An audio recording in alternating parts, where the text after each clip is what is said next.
هذه المرثية مقدمة من حسن صالح علي حسن أبو بسام، ومن موسى علي حسن أبو جمال، ومن أصيل صالح علي حسن أبو نواف، ومن عبد السلام صالح علي حسن أبو سلوم، في والدهم المرحوم بإذن الله تعالى علي حسن رحمة الله تغشاه. يا زمن صدمتنا منك ثقالي، ليش تاخذ كل قيد؟ ما هدينا نفتقد انسان غالي، السند واعظم عضيد قد خسرنا صاحب النفس الوافية. يا زمن صدمتنا منك ثقالي، ليش تاخذ كل قيد؟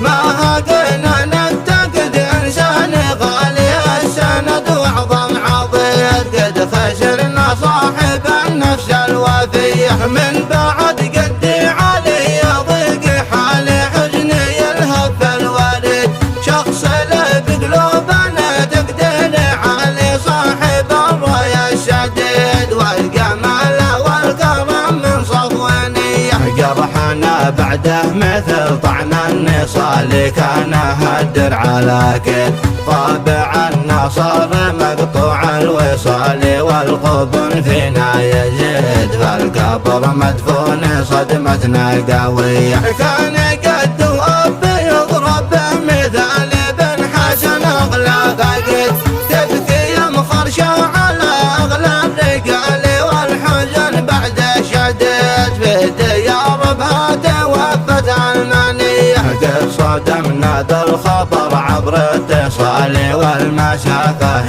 بعيد صورته مرسومة دايم في الخيال، والقهر بعده عنيد نذكره في كل صبح وعشية. أسألك يا ربنا يا ذا الجلال، ترحمه أنت المجيد واعفو عنها واسكنه في قصر عالي، أنت تفعل ما تريد يسكن الفردوس يا رب البرية. يا زمن صدمتنا منك ثقالي، ليش تاخذ كل قيد؟